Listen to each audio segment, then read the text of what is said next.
not education wise. Let's say that I consider you an architect.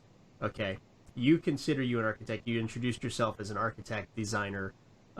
So how long do you feel it took you to become an architect from what you consider yourself as an architect? That's a tough question. Uh, Was there a moment where you were just like, okay, I'm an architect now? um, yes and no. That's another toughie because there's the power of nuances. The the the first guy I worked for was M. Allen Keener there in San Diego, and I had no idea. I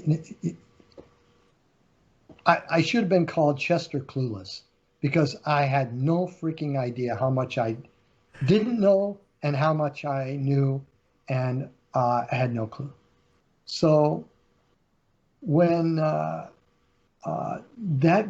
job came sadly to an end, I had to get a job little bit later on with a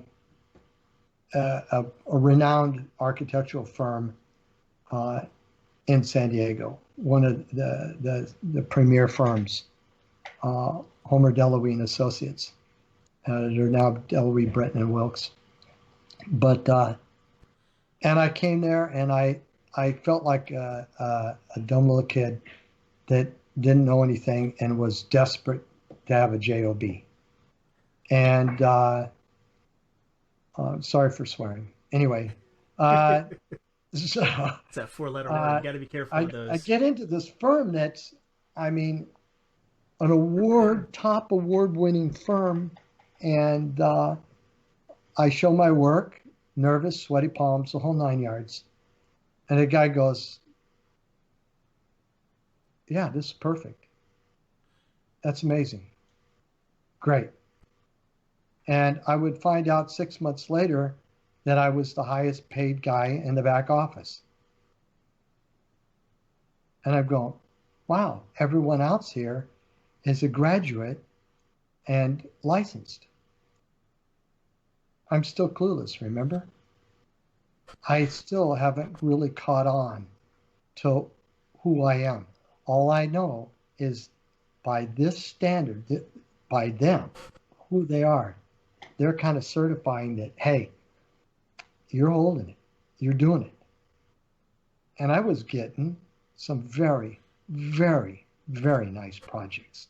And I was working right next to the guy that hired me, who was a partner, John Brenton, who ended up has a reputation, the hardest guy in town, hardest man.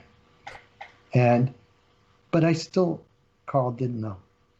It Sure. took a while for it to seep in, and it would be a series of events like that that would take place. And the day came, the thing came when I started to feel I can do anything.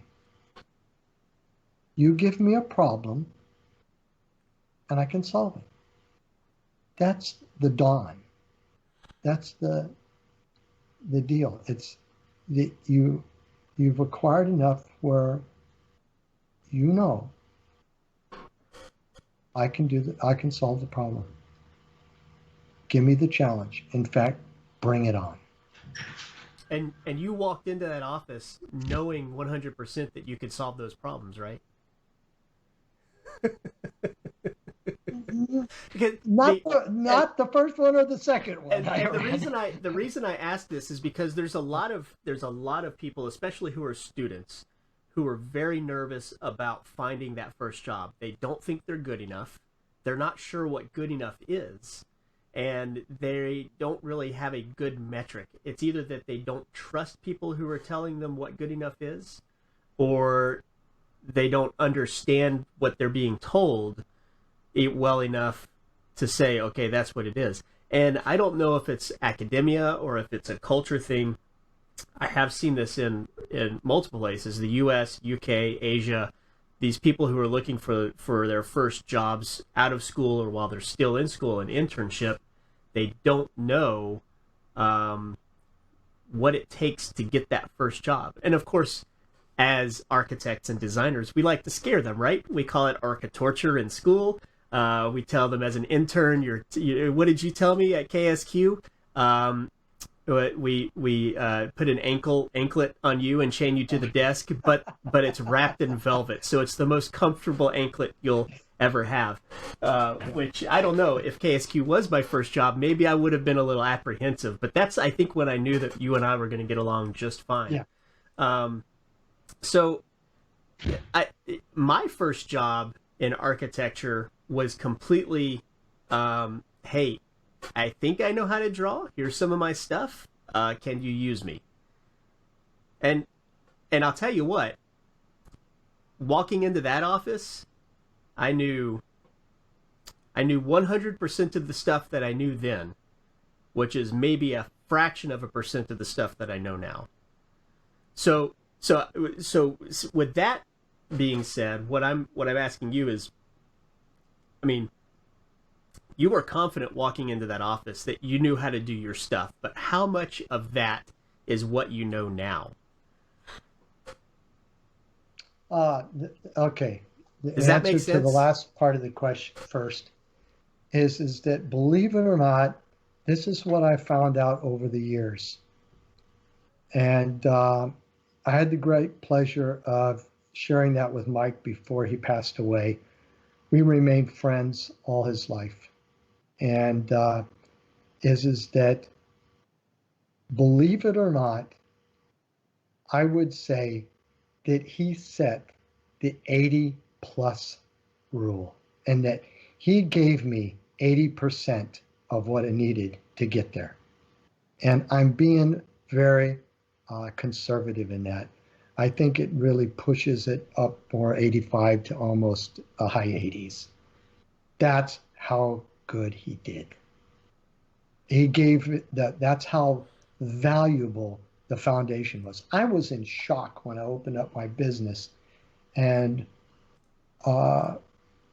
started hiring, graduates. One of the guys was in school at Arizona State University, Paul, and brilliant guy. But how much Mike gave me was phenomenal. Now, the nuances, the last 10, 15% or whatever, is pretty awesome. But the foundation was laid.